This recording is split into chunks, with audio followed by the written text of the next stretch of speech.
Okay, so we've got another mixtape video we're going to be talking about today.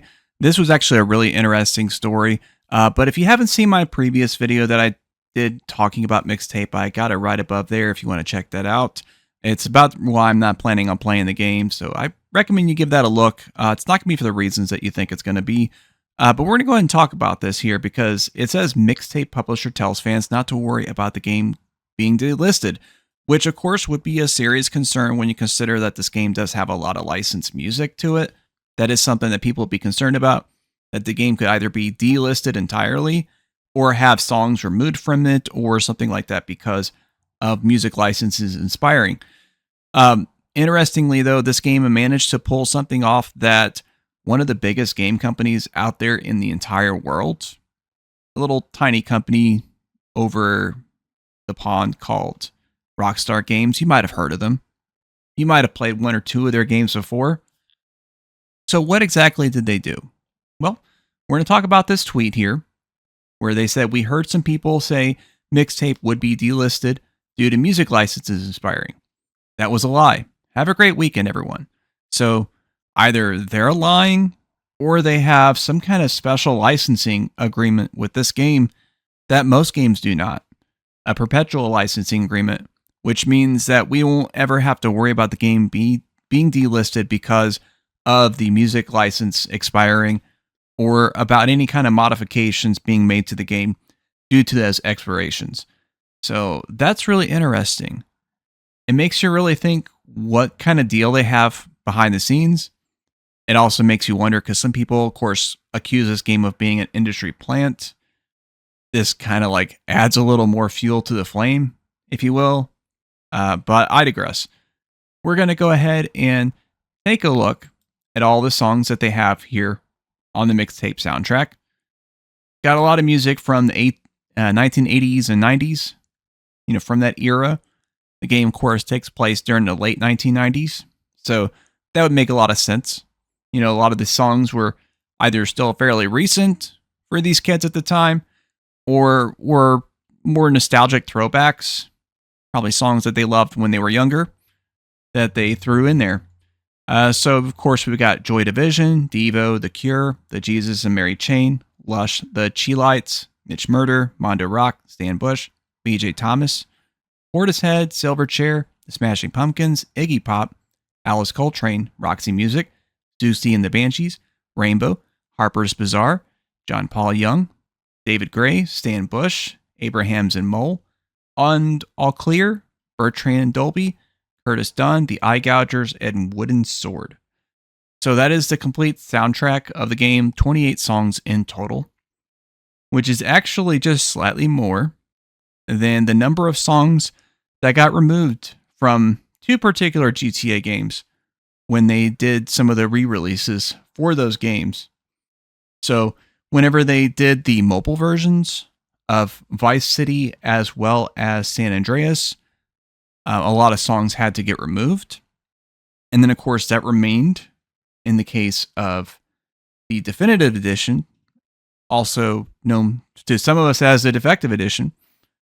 Although, interestingly, one particular song by Lionel Richie, Running with the Night, was only in the original PlayStation 2 release of Vice City. It wasn't even in the PC or original Xbox versions of the game. So, and that somehow got added back into the Definitive Edition. So that's kind of interesting. But the rest of these songs, they all got removed after the fact, after the original releases of the game. And these are the list of songs. A lot of acts you might recognize: Michael Jackson, Ozzy Osbourne, Kate Bush, several others that got removed from Vice City. And then as far as San Andreas, you're going to be missing out on, Tom Petty. You're going to be missing out on Tupac, NWA, Ozzy, Rage Against the Machine, just James Brown, just to name some.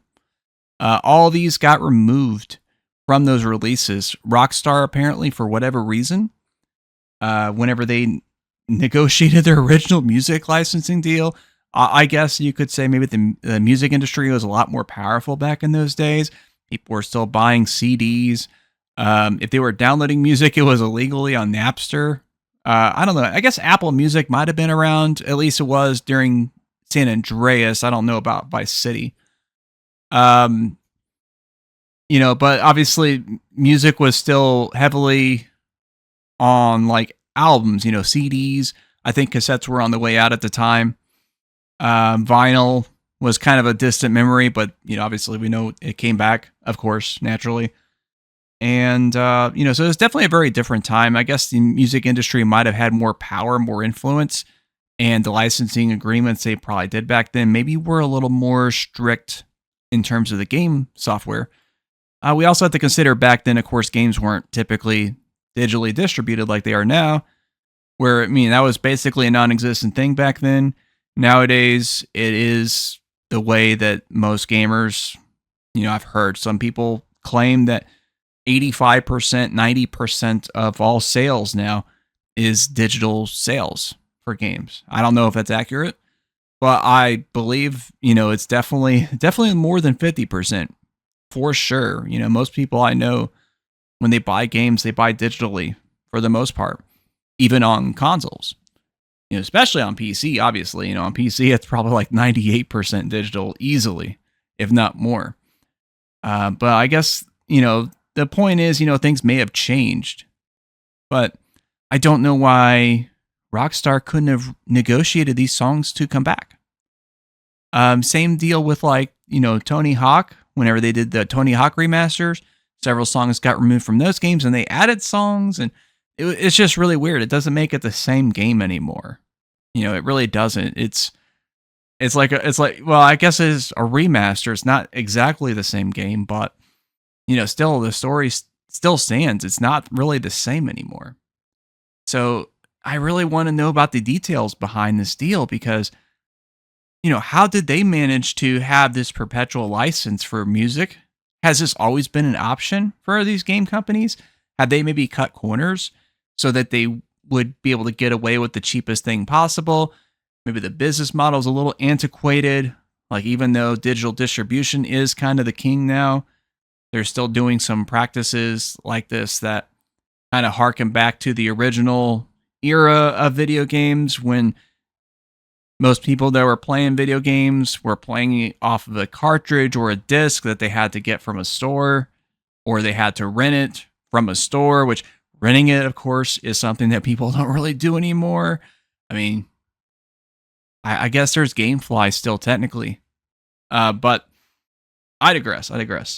I just thought this was a really interesting story, and I'm really curious about this. Like, is this something we're going to see more of? We're not going to have to worry about these games just disappearing, at least for this particular reason. This article did note that there were several games that had been recently delisted, like Star Trek Resurgence. Apparently, Lego 2K Drive is being delisted today as of the recording of this video. It's still available for purchase on Steam. As you can see here. And interestingly enough, even though it says it's being delisted today, it says the offer ends June 1st. So would they have to be honored to at least sell the game on Steam until June 1st, even though it's being delisted? I really don't know. But I guess that's another story entirely. There's a little bit of a tangent I wanted to kind of sound off on.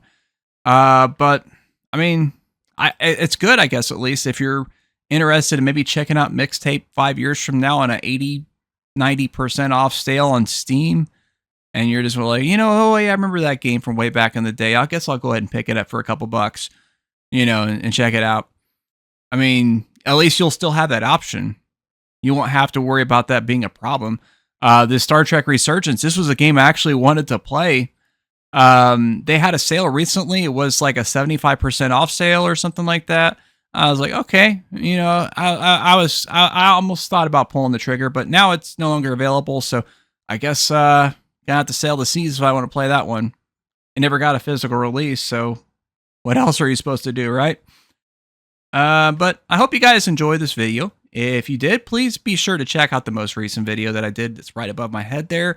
And in the other corner, the algorithm's going to recommend something fire to you. I hope you enjoyed that as well. And if you haven't already, please be sure to subscribe right down there. you know what to do. And that's going to be the last line.